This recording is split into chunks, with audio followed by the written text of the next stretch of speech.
Gracias. Vamos a hacer, como es costumbre, la revisión de los indicadores de construcción en estos últimos 2 meses, en base a la información disponible en fuentes secundarias, y también, como también es costumbre, en los resultados de nuestro panel de empresas, ¿no? Lo primero que habría que decir es que el mes de mayo, a diferencia de lo que ocurría antes, ha sido un mes muy malo para la construcción. Ha caído 0.3% después de un fuerte crecimiento en el periodo anterior, en mayo, y de la recuperación, en abril, de que de alguna manera se iba consolidando, ¿no? Este es el tercer peor resultado de los últimos años. Mayo ha sido, como ustedes ven, un mes complicado en general, pero en este momento hay una situación de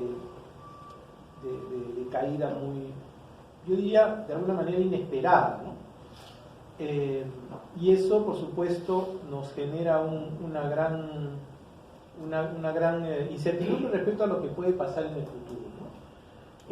Además, se da esto en un entorno en el que la economía en general no ha crecido, ¿no?, de una manera significativa. Después del 0,02 de abril vino el 0,63 de este mes, o sea que no es tampoco un mes bueno para la economía en general, ¿no? El mes anterior la construcción todavía había obtenido un resultado interesante, ¿no?, porque había consolidado un crecimiento sustantivo, ¿no?, sistemático, que venía de 2 meses antes, ¿no? Como ustedes pueden ver, la construcción en este tiempo tiene un comportamiento, ¿no?, de serrucho, ¿no? Absoluta, parece la cordillera de los Andes, ¿no? Tiene una volatilidad muy fuerte, y eso, en este momento, digamos, estamos en el valle, ¿no? Es probable que en junio crezca un poco, por los primeros datos que se tienen, sobre todo de la venta de cemento, pero estamos de alguna manera perdiendo el fuelle que habíamos logrado, ¿no? Ya en este momento, si analizamos los 5 primeros meses del año, tenemos igual una mejor posición que la economía en general, pero ya el ritmo de crecimiento es de 2.81. Si analizamos los últimos 12 meses, la percepción, digamos, el resultado de la construcción llega casi a 4. O sea que lo que está ocurriendo es que en los meses más cercanos la construcción viene cayendo, y eso nos está llevando hacia abajo el indicador acumulado, ¿no? Todavía seguimos creciendo más que la economía en general, pero el último mes no ha sido así, como hemos visto. Pero además, en relación con el año anterior, ¿no?, hay una gran diferencia, ¿no? El ritmo es mucho menor, y eso, por supuesto, revela que este año va a ser mucho más retador, ¿no? ¿Cuál ha sido la razón por la cual la construcción ha caído radicalmente? No es el cemento, el consumo de cemento, que, como ustedes pueden ver, tiene un comportamiento, no digamos estable, pero sí alrededor de un rango relativamente pequeño, ¿no? Y lo que había ocurrido es que después de llegar al 5.25 de marzo, que fue el mejor resultado del año hasta ese momento, hubo una pequeña caída y luego ha subido 4.30%. Normalmente esto podría implicar que la construcción crezca, ¿no? Porque el cemento, pues, representa casi el 70% del indicador del PBI de la construcción. Pero ¿qué es lo que ha pasado? Una caída abrupta, ¿no?, del avance de la obra pública. Fíjense que en todo este tiempo parece que la construcción se mueve al ritmo de la obra pública, ¿no? Esta misma condición sinusoidal, llamémosla así, ¿no?, tiene esta tendencia ya por lo menos desde hace un par de años. Y es lógico, porque es el gobierno el que ha planteado el impulso público para que esto funcione. Y ya sabemos, y lo vamos a comentar después, que esto tiene un gran problema, ¿no?, que es que el Estado no tiene capacidad para sostener una construcción que funcione desde el aparato del Estado. El aparato del Estado ya llegó a su máxima capacidad y más allá de voluntades es muy difícil que se pueda crecer de una manera significativa. Llama la atención la caída del consumo de cemento hasta hace unos meses, del asfalto. El asfalto tenía crecimientos inclusive de hasta 2 dígitos. Ahora hay una caída muy fuerte. ¿Qué revela eso? Caída de obras viales, ¿no? Y eso pues también está impactando, por supuesto, en el desarrollo de la actividad constructora en general. Los precios no se han movido de manera significativa en un año. Lo que más ha subido ha sido el acero, que como ustedes saben es el insumo que tiene una mayor volatilidad y una tendencia, digamos, más marcada hacia arriba, ¿no? Desde por lo menos el año pasado, ¿no? El ladrillo tiene un comportamiento casi estable, el cemento tiene un comportamiento, digamos, discreto, ¿no? Que tiene alzas, digamos, que se dan cada cierto tiempo, lo mismo que la mano de obra. Ahora, a partir de la próxima medición vamos a tener otro crecimiento porque hay una negociación colectiva que tenemos en marcha, la número 16, en todo tenemos 16 años de negociación colectiva, sin un día de huelga, ¿no? Nos hemos puesto de acuerdo con los trabajadores y esperamos seguir así, ¿no? Porque si no agregaremos un problema a la construcción, ¿no? También el precio de la loseta, ¿no? Ha ido creciendo en el tiempo, comportamiento no tan pronunciado como el de el acero, pero sí de una manera más en tendencia hacia arriba del precio, ¿no?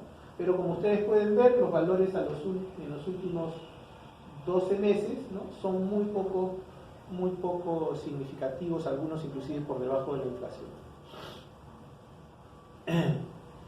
El dato más reciente del BCR nos indica que la inversión como porcentaje del PBI se va a mantener en 22.7%.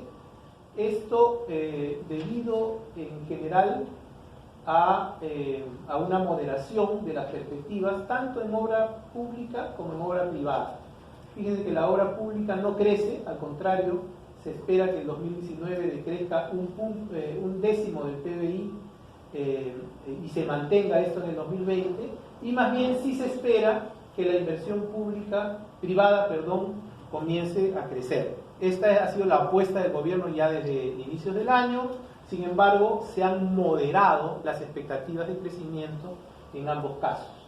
Como podemos ver aquí, ¿no? Fíjense, en el mes de marzo se calculaba que la inversión privada del 2019, ¿no? Iba a crecer 6,5%. En junio esta previsión baja a 3,8%. O sea, el propio BCR está ajustando hacia abajo las cifras de inversión privada, que se supone van a hacer lo que muevan la economía en estos 2 años, ¿no? Igual, para el año 2020 se ha ajustado la previsión de crecimiento de la inversión privada.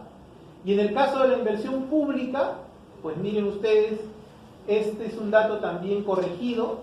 El propio BCR ya estimaba en marzo que la inversión pública solamente va a crecer 1%, ¿no? Cuando había sido un factor interesante en el año 2018 y en otros, ¿no? Claro, hubo una caída muy fuerte durante 4 años. Pero aparentemente ya desde la visión del propio Estado, el impulso fiscal de alguna manera se ha terminado, ¿no?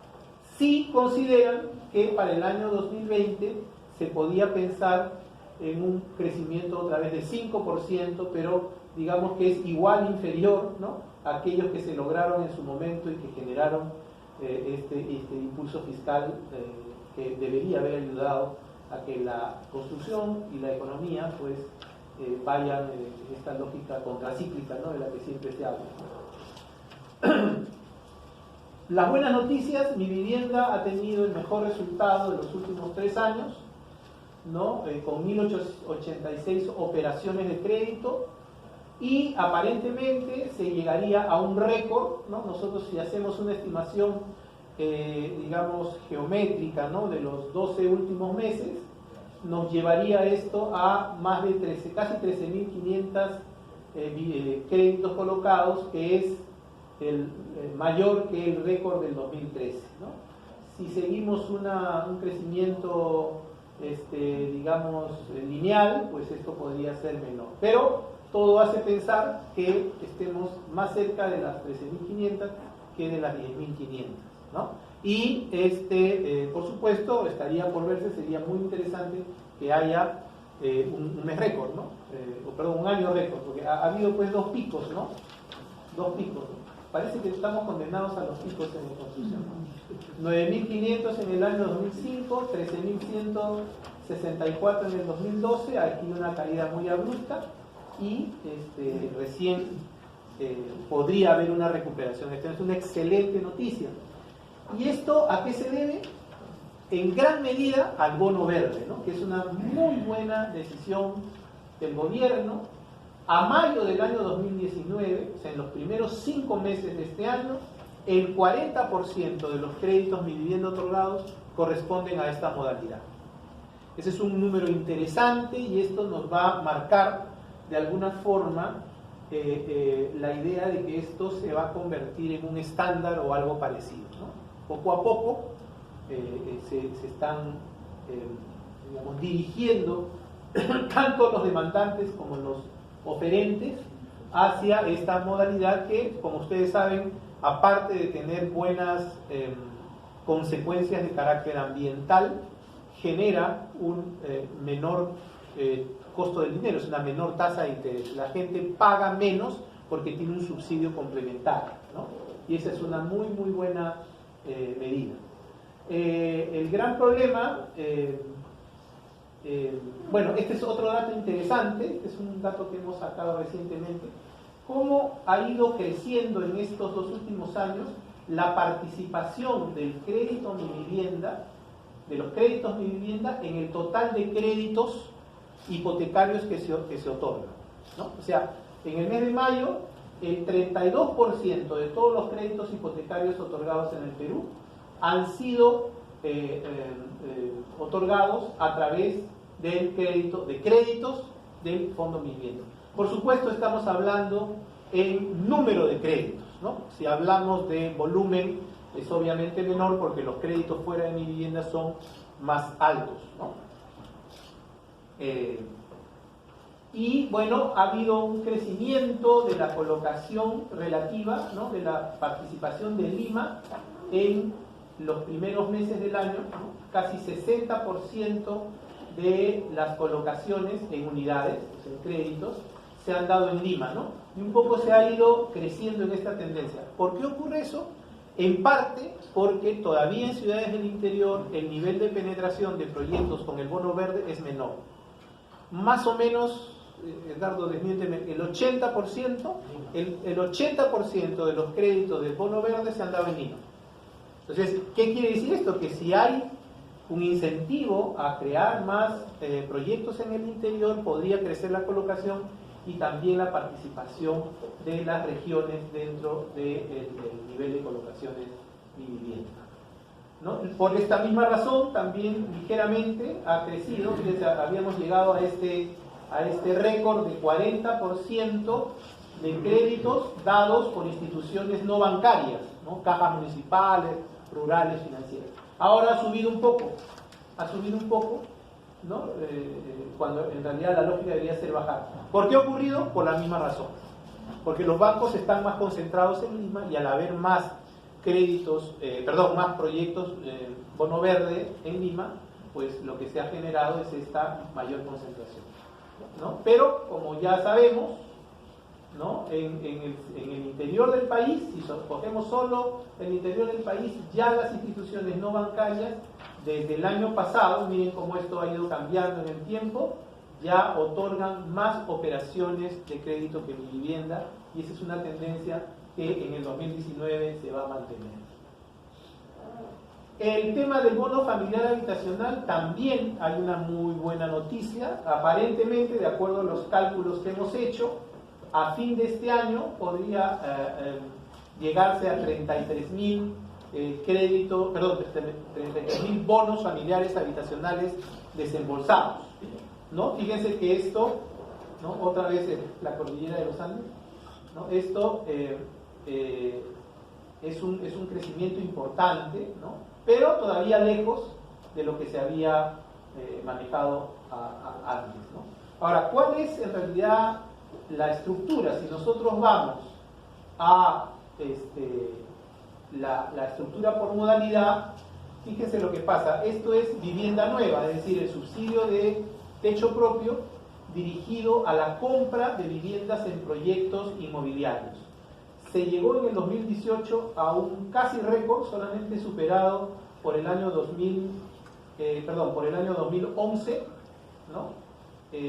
Bueno, y también ¿no? Pero era una cifra bien interesante porque había habido un crecimiento, ¿no? Sin embargo, este año aparentemente va a haber una relativa retracción, creo que un error del 9%. En cambio, por supuesto, el bono de sitio propio tiene más bien un crecimiento, ¿no? Que explica explica en gran medida este repunte que hay del bono familiar habitacional. Bueno, este dato en verde es el mejoramiento de vivienda, que son siempre colocaciones marginales, ¿no? Esto ya es lo que nosotros medimos a partir de nuestra encuesta. Lo primero que podemos decir es que había una expectativa de crecimiento de 5.44% para el tercer trimestre del 2019 y el crecimiento ha sido de 4.75%, es decir, una ligera caída. ¿Dónde se explica la caída? Aquí, ¿no? Es en el lado de los constructores de infraestructura, que tenían una expectativa de crecimiento fuerte. Recordemos que el año pasado estuvieron muy castigados, se esperaba que hubiera un crecimiento. Esto no se ha dado en la misma magnitud, han crecido, pero mucho menos de lo que se esperaba, ¿no? También ha habido una leve caída en los inmobiliarios y, contrarrestando esto, un crecimiento en el lado de los proveedores. Y el promedio, como digo, un poquito menor de lo que se esperaba hace 2 meses en nuestra medición anterior. Para el cuarto bimestre la expectativa es crecer 4.68 y acá pues están más equilibrados los números, ¿no? Digamos que se mueven sobre el mismo rango, ¿no? 4.68, 4.75, ¿no? Y cuando nosotros ya vemos el análisis al 2019, también ha habido una reducción de las expectativas. En mayo medimos 6.22, este es julio, aquí hay un problema, 5.55, ¿no? Hay una caída de 0.7, ¿no? Décimas casi. ¿Quiénes caen? Obviamente los constructores de infraestructura. Los inmobiliarios siguen pensando en un crecimiento de alrededor de casi 7%. Aquí había inclusive una leve mejora. Y también los proveedores, que hasta hace una medición tenían un comportamiento mucho menos ambicioso, digamos, que los otros segmentos, han repuntado, ¿no? Pero aquí, por supuesto, la afectación en infraestructura es lo que explica esta caída de las expectativas, aunque claro, igual estamos en el escenario positivo, igual todavía se piensa que este año se va a crecer, ¿no? También es verdad, cuando hablamos de la inversión en nuevos proyectos, hay una caída, esto sí ya viene pronunciado, ¿no? La confianza en el mediano plazo de alguna manera va cayendo. Eso va en línea con todos los indicadores, creo, de confianza empresarial. Bueno, aquí también ocurre lo mismo. Sin embargo, igual es un porcentaje alto de crecimiento de inversión. Afectado, como hemos dicho, infraestructura, un poco mejor proveedores, que es la línea dorada, ¿no? Bueno, en realidad venía de una percepción mejor, y el inmobiliario, como siempre, liderando estos procesos. Cuando hablamos de APP, las dos preferencias son servicios de agua y desagüe, lo cual sería muy interesante porque tenemos ahí un grave problema de déficit, sobre todo en áreas de desarrollo inmobiliario. Tenemos problemas para el abastecimiento, y carreteras, ¿no? Carreteras, ¿no? Ahora, eso choca pues con con la visión que se tiene ahora en la opinión pública del tema de los peajes. La vivienda social va a crecer, va a tener el 57% de las ventas el próximo año, y el 43% correspondería a la vivienda no social, ¿no? Eso ya se está dando, como hemos visto, un porcentaje importante de las operaciones se dan en el sector de vivienda social. Va a ser mi vivienda el que crezca más, sin duda, ¿no? Aunque fíjense que en el caso de mi vivienda hay una ligera, ¿no? una ligera caída de las expectativas de crecimiento del próximo año. Bueno, hay una perspectiva de crecimiento todavía, y también de la venta de vivienda, ¿no? Ha habido un crecimiento mayor de lo esperado de los precios de viviendas en los últimos 6 meses, ¿no? Y esto pues tiene que ver obviamente con el dinamismo, ¿no? El dinamismo presiona para eso, pero fíjense que para los siguientes 6 meses se prevé un crecimiento menor, ¿no? Como hemos visto, la posibilidad que se tiene de subir precios en el segmento de vivienda social es muy limitada. Está limitado por los topes de precios de vivienda y también por la capacidad de pago de la renta. Y como el mercado en el Perú ya está, no concentrado, pero sí tiene una buena proporción de vivienda social, la posibilidad de subir precios es mucho menor. Este es un dato interesante que quisimos recoger en la encuesta, y le preguntamos a las empresas, ¿no? Miren, de las ventas de su vivienda en estos rangos de precio, ¿qué porcentaje de viviendas se financiaban con el crédito Mi Vivienda, ¿no? Y este indicador nos revela que en el año, que en el rango mayor de Mi Vivienda, ¿no? De aquí, ya el 40% de los créditos son dados por los bancos con sus propias líneas de financiamiento.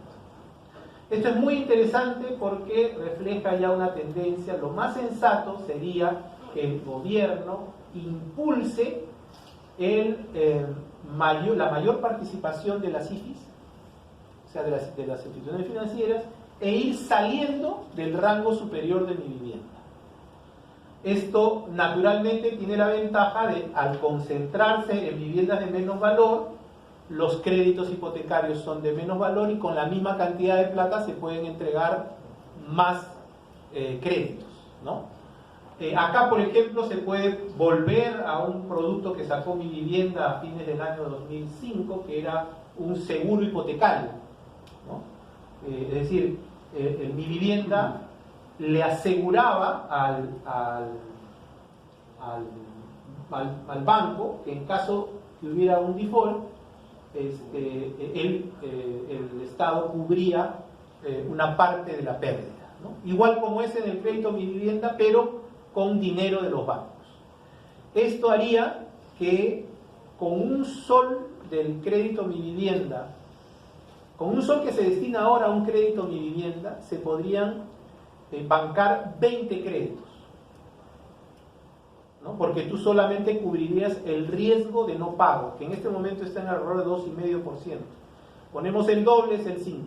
Entonces, por cada sol que ahora el Estado gasta para dar un crédito, podría invertirlo en 20. O sea, es un tema bien interesante y ya el mercado nos está marcando un camino, ¿no? Ahí habría que ver cómo se puede desarrollar esto, ¿no? Hay otros temas como temas de competencia, y hay una vieja lucha de Capeco para que los fondos de inversión puedan entrar en el mercado de otorgamiento de créditos, etcétera. Eso también tiene que ayudar. Pero miren que se está generando una madurez, digamos, ¿no? del mercado financiero, que está entendiendo que esto vale la pena y vale la pena meterle dinero, ¿no? No solamente del Estado en esto, ¿no? Es un dato interesante. Las proporciones fuera de este rango son todavía menores, entonces ahí conviene todavía seguirlo. Este dato hay que seguirlo porque esto nos puede ayudar a definir ajustes a la política de vivienda, porque recuerden lo siguiente, ¿ya? en los próximos 20 años se van a construir 2.400.000 viviendas en el Perú. Si nosotros nos atenemos a la estructura del mercado actual, eso más o menos son 100.000 millones de dólares de venta, lo cual implica aproximadamente 70.000 millones de dólares de créditos hipotecarios, ¿no? O sea, si lo dividimos entre 20 años, estamos hablando de 3.500 millones de dólares de créditos hipotecarios se necesitarían para poder atender esa demanda. Si queremos no llegar al 100%, sino al 80% y mantener, digamos, un 20% fuera del mercado, o sea, en la informalidad, igual estamos hablando de casi 60.000 millones de dólares en créditos.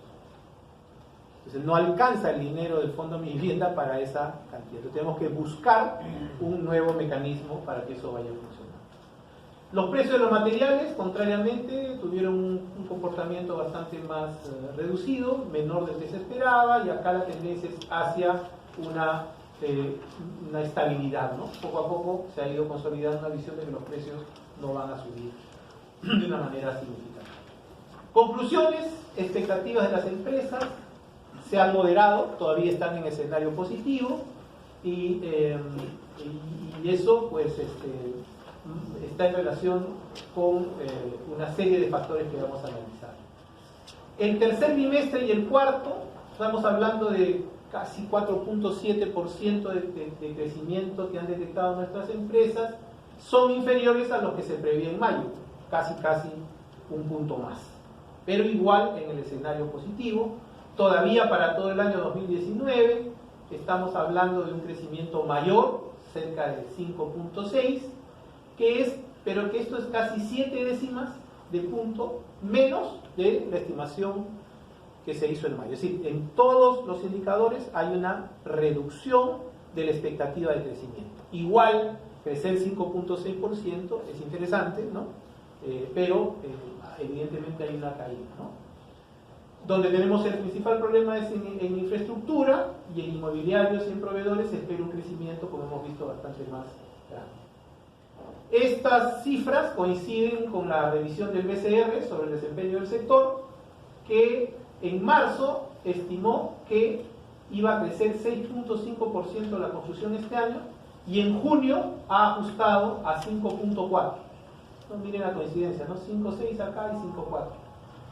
Y por supuesto en esto ha incluido el resultado de mayo y sobre todo la caída de la obra pública.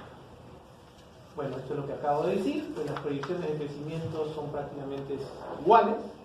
Es inusual esto que ocurra en junio, pero en fin, vamos a ver qué pasa. Las perspectivas del BCR para el 2020 también se han reducido ligeramente. Hay una percepción general en los empresarios, en los resultados reales y en las previsiones oficiales de que las proyecciones que se habían planteado no se van a cumplir, y es lo mismo que dice de la economía en general. Y el tema de la inversión privada y de la inversión pública es crítico, porque si no hay inversión privada ni pública, pues la construcción se va a afectar de una manera significativa. Entonces nosotros creemos, y esto ya lo hemos dicho varias veces, ¿no? Las dificultades que atraviesa el sector no son solo de carácter coyuntural. Y no depende levantar esto de la voluntad de la gente, de tener una persona, digamos, circunstancialmente iluminada que resuelva este problema. El Estado peruano no tiene capacidad para gestionar todo el dinero que recauda. Es una realidad, y ya estos números, porque ya no solamente es este año, también el BCR está estimando que el próximo año tampoco va a haber un crecimiento de la construcción, ¿no? La baja ejecución de la obra pública se debe a que el actual modelo de gestión estatal no es capaz de ejecutar eficientemente los recursos que tiene. No depende de personas, ni de voluntad, ni de una ley que acelere cosas. No funciona.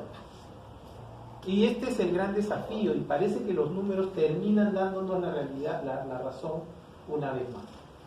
Miren, este es un dato bien interesante, ¿eh? El Estado asigna recursos para inversión pública crecientes, ¿no? Miren, ¿no? Ha crecido, esto es lo que le dan al gobierno nacional, Esto es lo que le dan a las municipalidades y esto es lo que le dan a los gobiernos regionales. Fíjense que el 65% de la inversión aproximadamente está fuera del gobierno central, ¿no? Entonces, ¿cuánto ha crecido? Si nosotros partimos de acá hasta acá, más o menos 4% por año de más cantidad de recursos. Pero los niveles de ejecución han ido para abajo. Este es el del gobierno nacional, este es el del gobierno local, y este es el del gobierno regional. A este ritmo el gobierno regional en 2020 no va a gastar nada. Ese es nuestro problema. Y esto hace pues un promedio bastante castigado, ¿no? 54% de ejecución en este 2018 y la tendencia es hacia abajo. Tengo más plata y gasto lo mismo, por lo tanto la proporción se va reduciendo. Tan simple como eso. No podemos gastar más con este estado. Y resolver eso no es un problema de medio año, de un año, de 2 o de 5. Si no reconocemos eso, nos vamos a seguir equivocando. Miren que es durísimo, ¿no?, que los niveles de exclusión sean tan limitados. Bueno, acá hemos visto pues como ya los gobiernos regionales y locales concentran el 65% de los recursos estatales. Y acá nosotros hacemos un cuestionamiento. Nuestro modelo de descentralización no funciona, por lo menos para la obra pública. Miren cuál es la realidad. Este es un dato del censo, ¿ya? Bueno, el primero no. 26 regiones tiene el país, antes tenía 24 departamentos. ¿Cómo pasamos de 24 departamentos a 26 regiones? No lo sabemos, porque lo lógico y razonable es que las regiones sean menos que